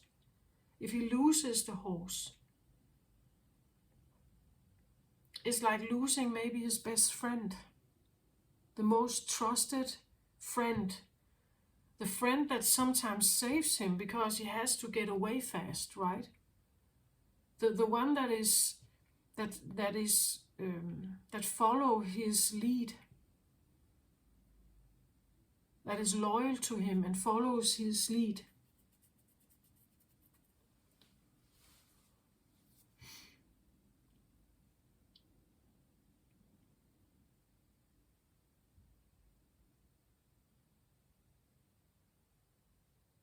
And we have the same here. She also has a horse, right? She is looking for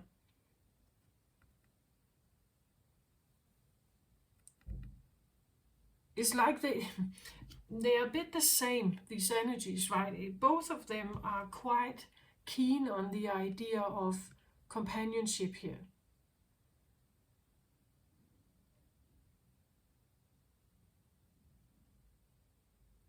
The horse is also known as like a very spiritually intuitive animal.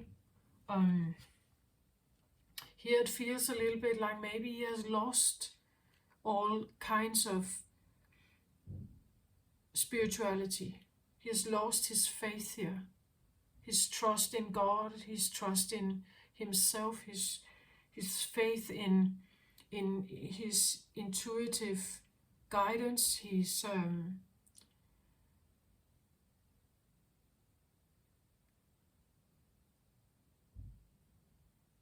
I want to say for a water sign that is bad.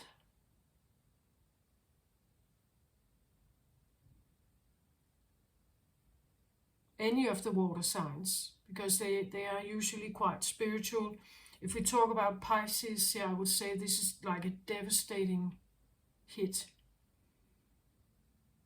Like a Pisces without no intuitive, like you could say scanning, like that is devastating. Because the fish has no armor, it has no shell or no, you could say, it is highly dependent on its antennas and abilities to scan, so that it can move quickly.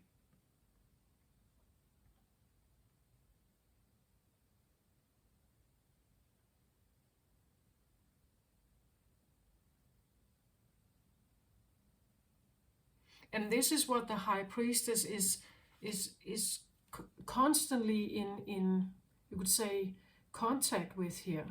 That's why she is a high priestess, right? Because her antennas are open, like she has the contact where he seems like he has lost it here.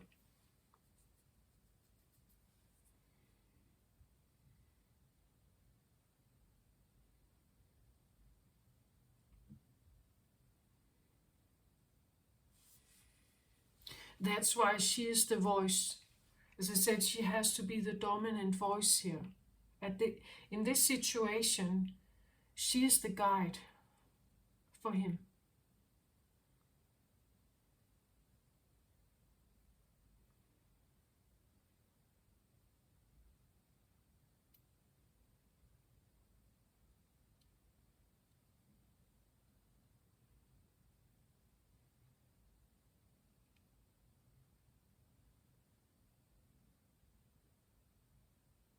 Okay, yeah.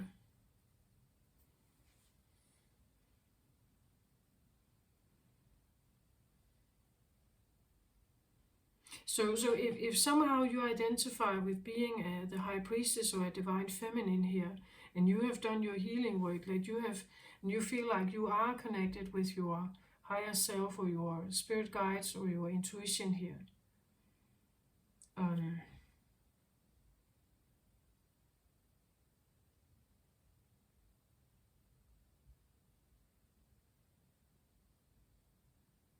we can offer help to masculine energy. Like if you feel that there is a feeling of something around you, or you see it in someone, like they may have lost faith here. They're confused, they don't know what to do, they are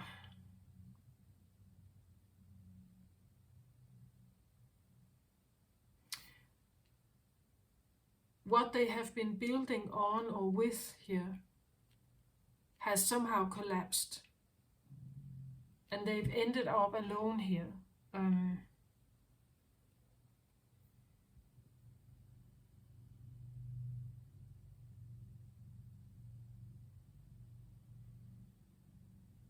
and you can help them. You can pray for them in regards of sending them the reassurance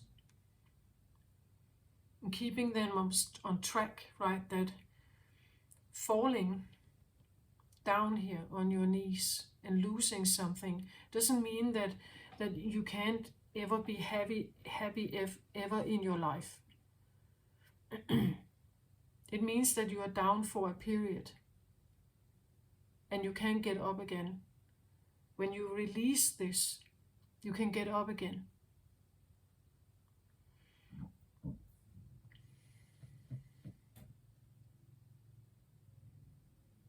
So this could be what is, like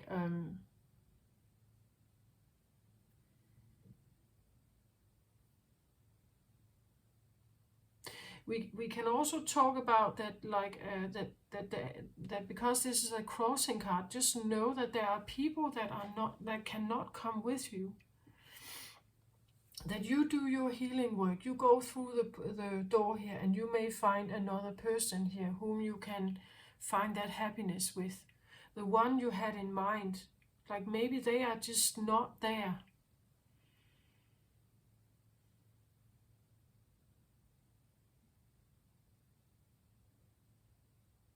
Right? Maybe they're not there. Maybe they choose differently. Maybe they can't like let go of the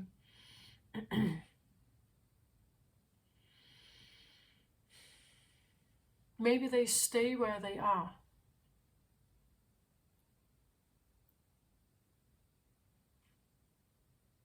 I want to say that, right?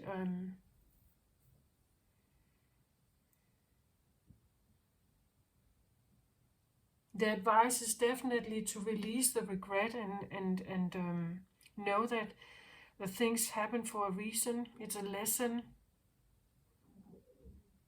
And this is where again, it's like we have to get over ourselves. It's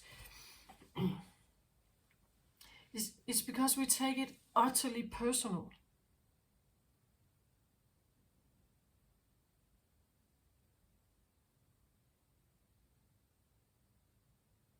Like the human race is exceptionally sensitive to personal failure. Like that is where from a soul perspective, it's like it's just an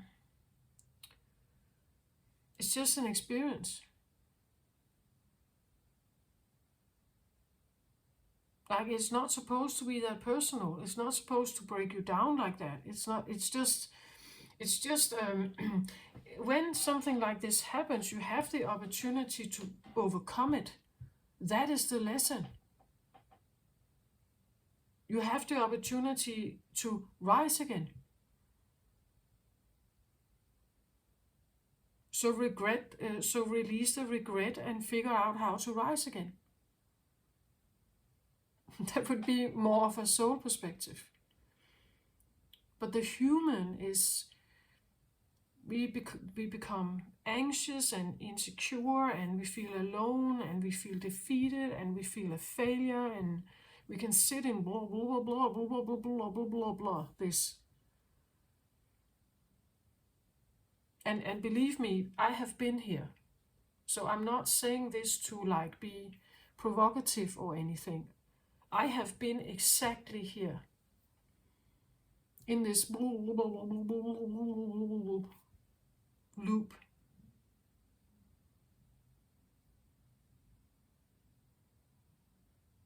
And I couldn't see any way out of it. I was so unhappy, so grieving, so feeling so miserable, feeling such low point.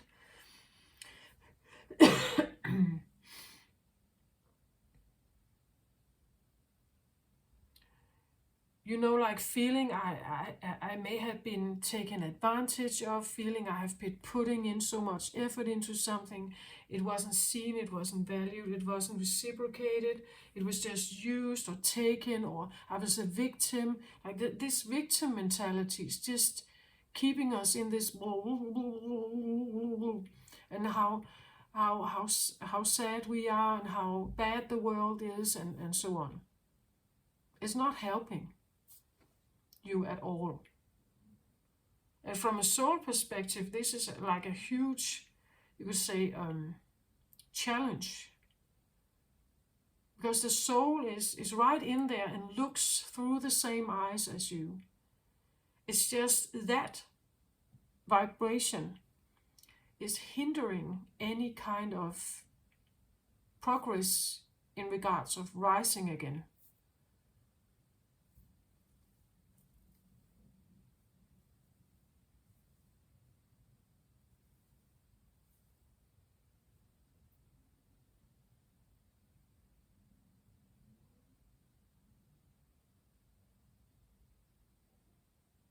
And without faith, without intuition, without any kind of ancestral help, or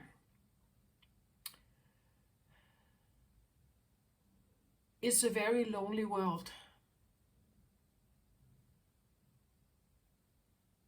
The sadness cuts him off from his intuition or his guidance.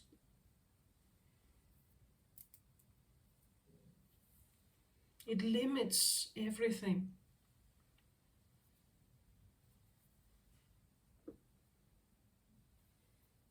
The more sad we become, the more limited the world is, the more empty it feels. The more depressed, sad, the more lonely it feels.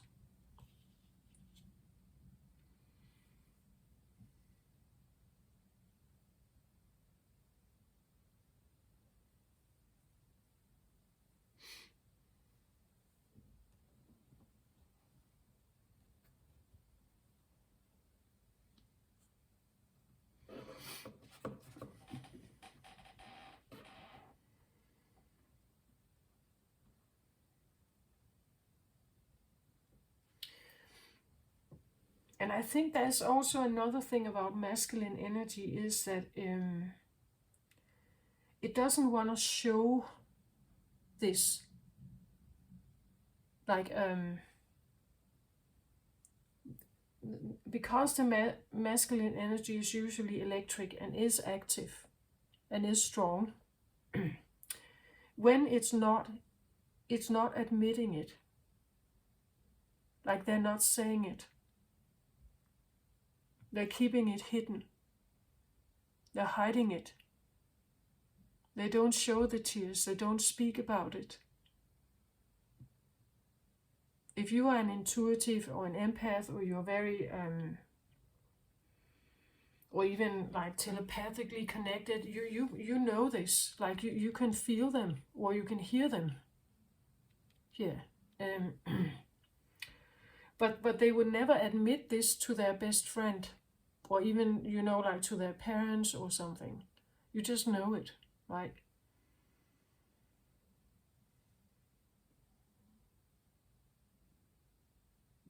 And you can be one who sends out like a beam of love here.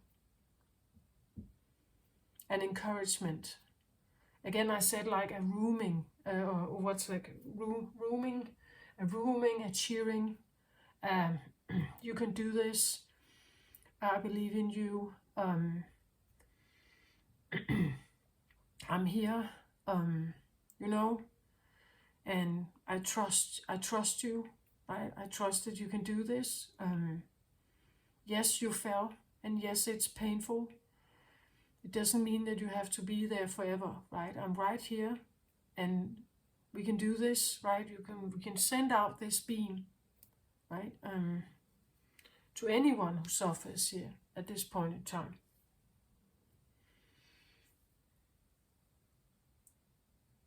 And we have war in the world, so it like this beam is definitely also important, right?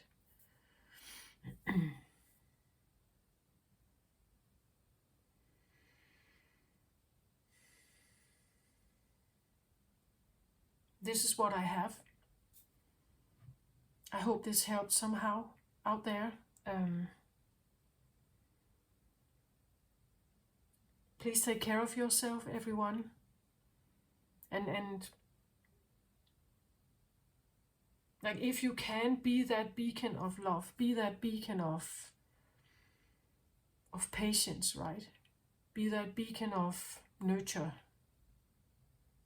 energetically or even maybe personally, but it depends on your situation. But at least just know that it's like that you have that beam, that you have, if you are this one, you have something to offer, right?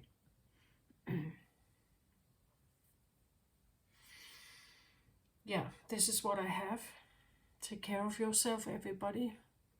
Love and light to you. Bye bye.